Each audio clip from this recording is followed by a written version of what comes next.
But first, I'm joined by Professor Wang Wen, Executive Dean of Chongyang Institute for Financial Studies and the author of Great Power's Long March Road, The Views of China's Rejuvenation and the Future of the World After 100 Countries Visit. Good evening to you, Wang Wen. First of all, we just heard General Petraeus say that Putin's invasion of Ukraine has put China in a very difficult position. So strategically, is there a role for China in Ukraine? What are the considerations? Actually, I think all Chinese believe that this is a tragedy. And the Chinese never thought that this crisis would happen. And the Chinese people hope to end the crisis as soon as possible.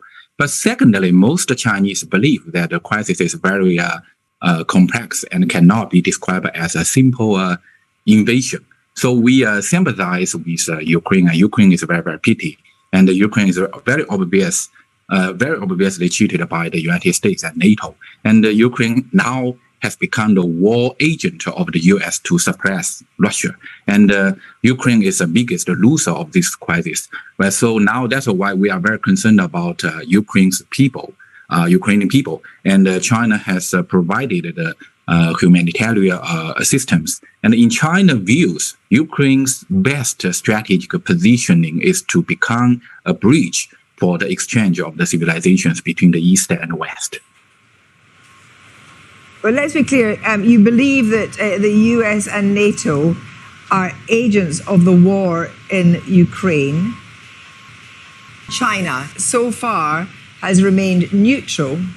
But is he in the business of propping up Vladimir Putin when presumably China thinks the way that the invasion of Ukraine has been handled, whether he agrees with it or not, has been catastrophic? I think nowadays we should focus on the U.S. So actually we have to know that nowadays the U.S. is acting too hypocritical. So just like this, if Ukraine is a beauty, then the U.S. is a scummy, and the U.S. urgent the beautiful girl to break up with Russia and encourage her to fight with Russia and promised protection. But as a result, the Ukraine was beaten and many Ukrainian people died. So I often say that the peace should first keep the U.S. away. And the U.S. is the biggest troublemaker of the wars. As long as the U.S. resolves any differences, most of them will become the crisis and the disasters. So if that is your view of what's happening in Ukraine, then let's talk a little bit about Taiwan. Because as we said earlier in the program tonight, in 2019, China made a speech when he said that the future of Taiwan and the resolution of Taiwan is not something that will be left to the next generation. Should China claim Taiwan, if necessary, and he did not rule this out, if necessary by force? I think you cannot compare the Ukraine issues with Taiwan issues because Taiwan is a part of the China. You cannot just very simply compare. Firstly, Taiwan is a part of the China. Taiwan, but now it's a historical reason. So we didn't reunified, and all the people in China, so we believe that to reunite is necessary. It's inevitable. So I think this is the two very different things.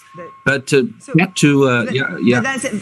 But Wang Wen, if I could just ask you about that, the 23 million people in Taiwan don't necessarily want anything other than the situation they have now. Now, President Biden said that if Taiwan was co-opted, as it were, against its will, that actually he would counter that. He would come to Taiwan's aid.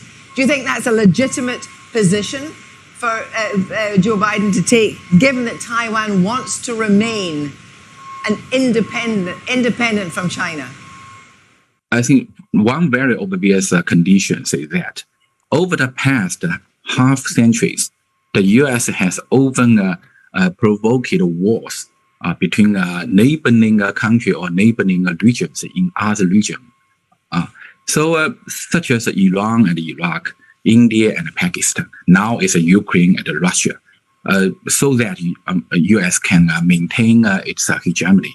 So we are afraid that next time it's Taiwan strict, U.S. will provoke another wars. I think that, as I said right now, just make America away with any differences. So I think Taiwan issues belong to China ourselves to solve it. So this time we can very clearly see that through the hypocrisy of the American value and the end of the American credibility. So just don't make the compare. Yeah. Thank you. Thank you very much, Wang Jin, for joining us, Wang Jin.